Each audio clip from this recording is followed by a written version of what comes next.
Hiya, it's Vicky, founder of Earth Changes here. How are you doing? I am doing my next instalment of the introduction to Earth Changes for those of you who don't know much about us. And today thought I would talk about how do we know if travel is sustainable. So this is a post I sent yesterday on social media, and it resonated with a few people, I think, because it seems to be, in theory, quite a complex subject, and people are a bit overwhelmed by it. It is a subject I know well. So it was the subject of my master's thesis, which I wrote in 2012 on volunteer tourism. Having worked in volunteer tourism myself, having been a volunteer myself, I wanted to really understand, can you really tell from a website whether something is sustainable or not, or do you have to really know the behind the scenes information in order to be able to tell? It's also why I trained to be a ranger, or one of the reasons I trained to be a ranger in Africa, because I wanted to really understand conservation standards better. So I did that back in 2009, after which I then did my master's after that. So, I did my training at a reserve which had won the World Conservation Awards for 10 years running. And the reason I wanted to train there specifically was because they'd won those awards, was to understand how did they set their standards apart from anyone else and what they were doing in conservation. And then after I'd finished my master's, I worked for a couple of what we call certification or accreditation agencies. And they're organizations who basically make it their job to say whether something's green or not. And so learn obviously a lot about that process, and a lot more about, how you can tell if something's sustainable or not. So I think consumers find it overwhelming because there's a lot of information involved. So if you think about a holiday, it's not really one thing, it's a whole mixture of stuff. So it's everything from the sort of construction and architecture of a hotel, how it's set up with its water and waste, how its food procurement comes in, how it manages its staff even. It's the local environment, it's how we deal with wildlife. It is so many things that have, in effect, very long lists within themselves of things that you can check for the level of sustainability.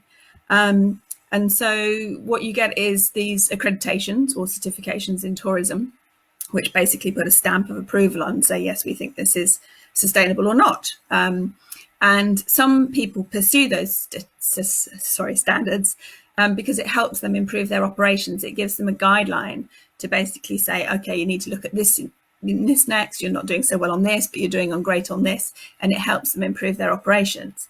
But some organizations can't afford to go through those processes because they do cost. And so some people would prefer to actually put their money into local initiatives and doing the work rather than getting the stamp of approval. And then there's others who pursue them just for a PR perspective.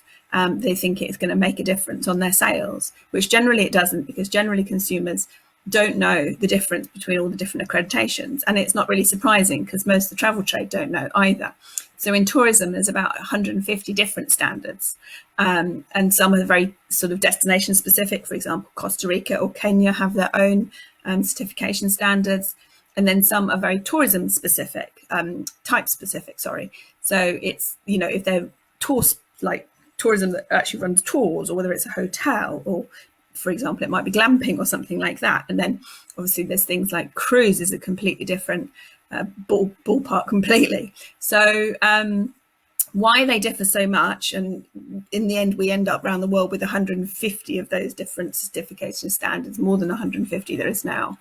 And why they differ so much is because they have to think about how tourism is slightly different in those different scenarios. And so for sustainable tourism to really support local needs, it also has to look at the location and what is relevant locally.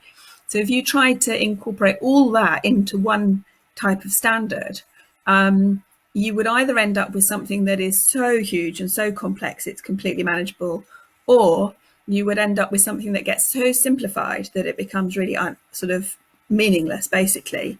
So that's why, for example, volunteer tourism generally doesn't have a standard, because it's so localized that anything that isn't specific to that actual project really would become meaningless as to how sustainable it was anyway, because it's got to be local needs based. So that's one of the reasons I do what we do with Earth Changes.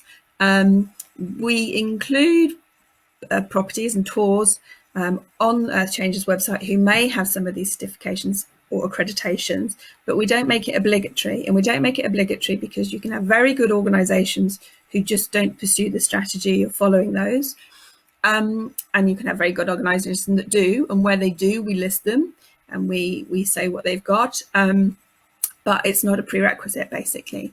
So the whole point of us writing the amount of information we do on Earth Change's website about all our places and the people we work with is to highlight their sustainability and to tell you what they do, rather than it give a particular stamp of approval.